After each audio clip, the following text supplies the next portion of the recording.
Well, hello everyone. It's Lori from Dakota Relics. Today's video is going to be a bit different. We're not going to go shopping. I am going to take you through a week of my sales. I chose the week of November 9th through the 15th, so a Monday through a Sunday evening. And I am going to show you everything that sold, what I paid for it, why I bought it, the Etsy fees and the shipping fees, and then my profit. You'll see the pictures in the upper corner, and I will talk about each of them. This way it will give you kind of an idea of the way my mind works as far as picking and why I picked. I always do research on the items I buy after I buy them.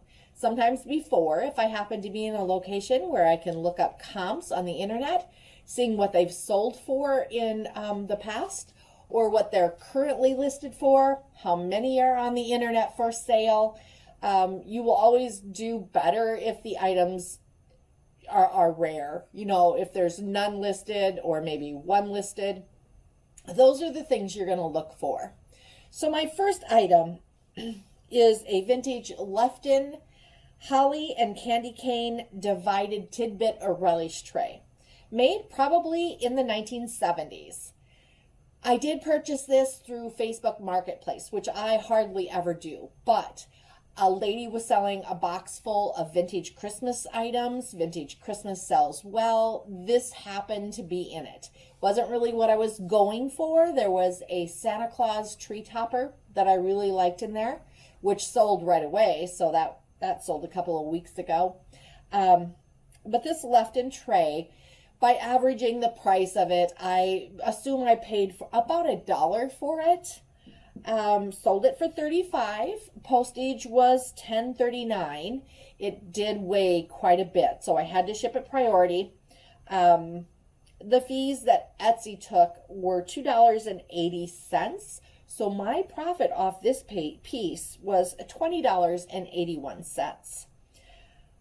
Etsy does take, it's roughly about 8% of your listing price. I do include shipping in my listing prices, so it does take 8% off the whole top. I think there's also like a 25-cent processing fee, which, you know, that's so minimal. There's also a 20-cent listing fee. But again, that's so minimal that I don't usually even worry about that. But yeah, you know, for $20.81 profit isn't bad. Anytime I can make $20 on an item, I think it's well worth my time and money. The return from that purchase. The second thing, this is a darling little chimney sweep incense burner. So it was made in East Germany in 1949, and it was clearly marked that on the bottom of the incense burner. That's another thing. Look for markings and look for years, you know, dates, so that you can date it appropriately. So you lift the chimney off of this and put the incense cone on the bottom, light it, put the chimney back on, and then the smoke, of course, goes up and through the top of the chimney. So it looks like the chimney has a fire in it. Very cute piece. Paid $4 at an estate auction, or an estate sale, I'm sorry. Paid $4 for this. I'm sure it was on a half price day, so it was probably, you know, marked $8, but I always go to estate sales on half price days. It sold for $45. The fees were $3.60 from Etsy, and postage was $3.64. So my total profit on this piece, $33.76. 1950s rubber face Santa. I bought this. There is this amazing store in Minot, North Dakota, where my daughter lives, and I was up there and visiting her, and stopped at the store, bought this Santa Claus for $1. I knew they were collectible just because I kind of know what the market is, what's selling well. So for $1, this was like an excellent find. Listed him for $60. He sold pretty quickly. Postage was $10.94. Etsy fees were $4.80. So my profit, $43.26. The next item, kind of a small item, picked this guy up for 25 cents at a garage sale. It is a vintage Texas turkey ceramic bell souvenir piece. I thought it would sell good around Thanksgiving, so, listed it around Thanksgiving time. It sold pretty quickly, and it did sell for $20. With the fees of $1.60 and postage of $3.53, my profit was $14.62. So my next item, these come from the 1940s. They are butter pats, and they are in I think it's called Delphine Rose pattern. It was marked on the bottom. Set of 12, I paid $1 for them at a garage sale this summer. Sold them for $34. Postage $10.39 and fees of $2.72. So a profit of $19.89. Butter pats sell well for me. Whenever I find them, I pick them up. I have never eaten a home meal with butter pats, so I guess they're like maybe a little fancier than what we're used to. But they're good sellers. When, like I said, I pick them up whenever I can find them. They're usually very reasonably priced, and they go pretty quickly and pretty well on Etsy. So this takes us to about the middle of the week, and I sold the vintage Dobbs Fifth Avenue hats, salesman sample or gift box. So probably made again in the 40s or 50s. It is a miniature hat box from Dobbs Fifth Avenue, but inside the hat box is a small plastic hat. So what these were used for were mainly for like what we would use now for a gift certificate.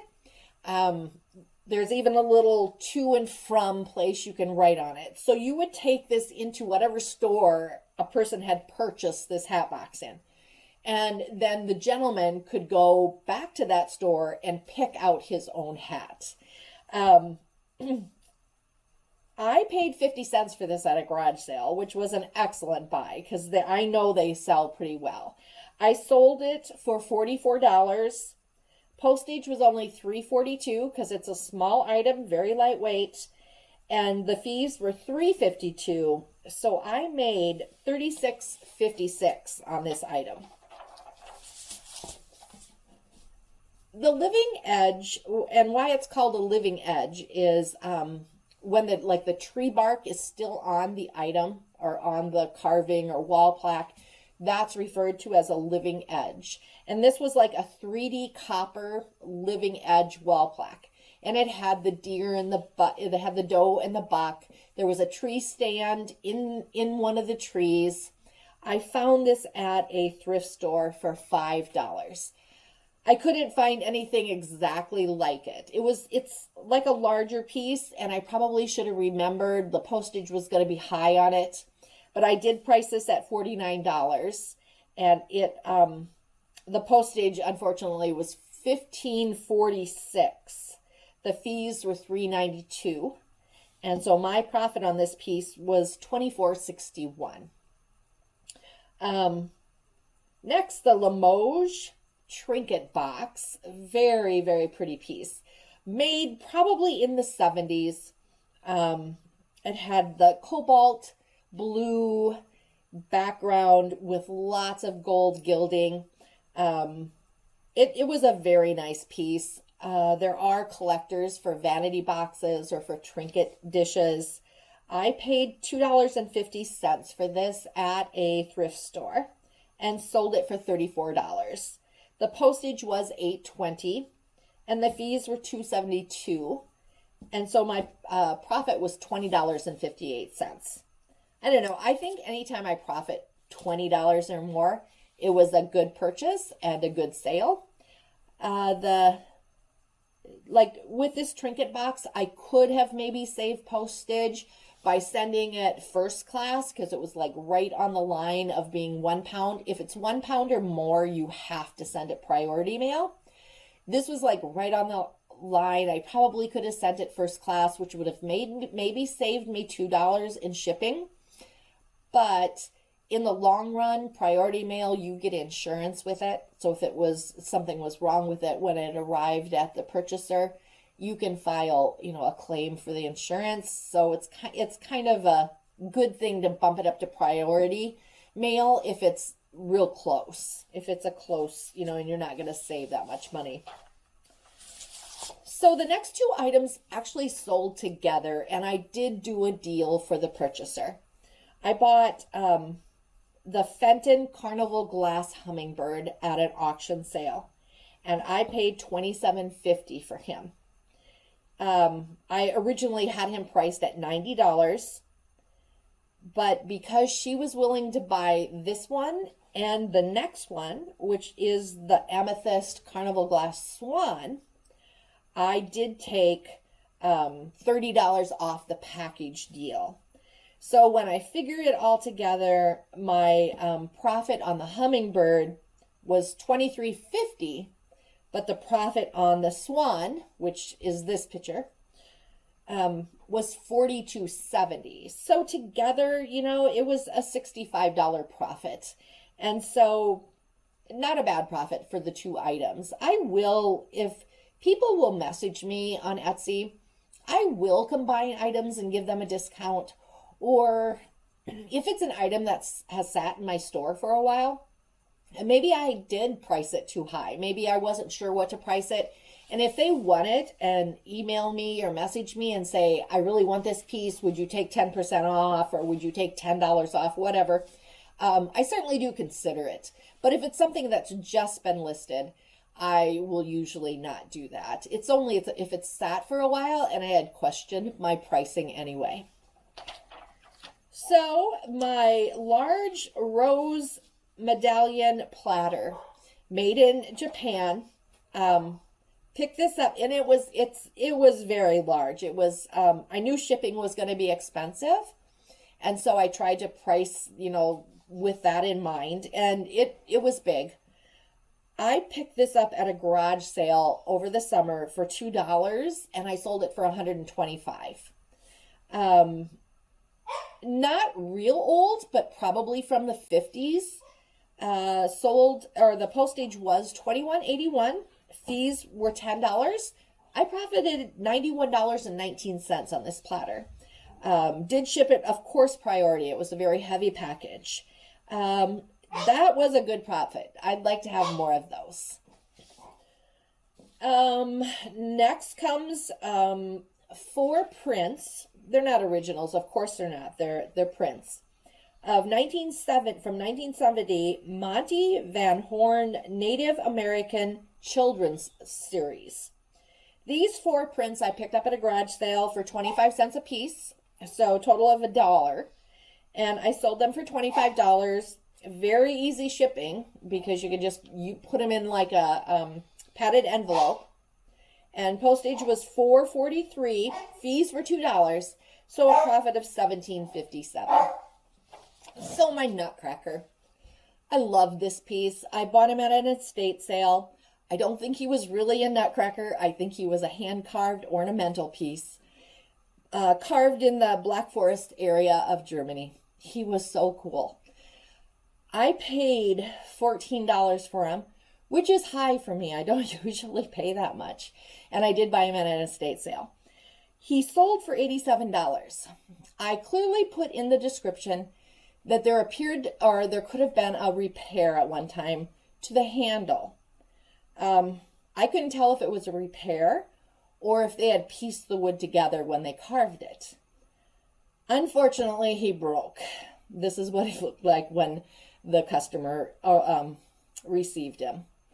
I issued a full refund to him and even sent a shipping label for him to ship it back to me because I can't sell an item like this, but I love this piece so much that I will repair him and keep him for myself. I have no idea what kind of nut he could possibly crack. His mouth only opens up a little bit. I think maybe he's for sunflower seeds, but who knows? I have not gotten him back yet. I hope the customer is going to be kind enough to send him back to me, but of course there's no way of knowing. So he's a loss. Paid $14 for him, like I said, with shipping, and then also with the return label that I gave him. I am $22.86 under. So I will deduct that amount from my total. The last item was a really good buy. I knew it the minute I saw it. It was at a garage sale. It was $1. A Sears and Roebuck 1938 spring and summer catalog. I had a lot of fun just looking at the pictures in this. It was complete. You could see where the cover had been taped. The binding had been taped a bit, but the colors were vibrant. There was no like huge water stains. It maybe smelled a little musty, but it was really probably in the best shape I've ever seen a catalog this old be in. So I priced it. I saw this, not the exact catalog, but in that era, like in the 30s, early 40s, we're running anywhere from 75 to even 120, I think. So 75 to 120. I kind of went right in the middle. I priced it at $89. The good thing with this is that even though it's heavy, you can use media mail, which is the cheapest rates you can get. So my shipping was only $4.39 on this, and the fees were $7.12. So for my dollar purchase, I made $76.49. I'll take that any day. And it sold relatively quickly, probably within a month. So if I add all of this together, my grand total of profit, this is after all fees, postage paid, the purchase of the item, my profit for that week was, and it ran, like I said, a Monday through a Sunday, was $442.68. That is pretty good for a part-time job. And then it's a job that I love. I mean, I get to go buy things, research. I love the research part. I love doing that. And I hope someday when I retire, I'll be able to do this full time. And then hopefully it can just be my job. And it will be finally a job that I absolutely love doing. So that wraps up this video. I hope you've enjoyed it. Check out my store. Please subscribe to my YouTube channel. Give it a thumbs up, and even comment. Tell me what your favorite item was this week that I sold. We'll see you next week. Bye for now. Happy shopping.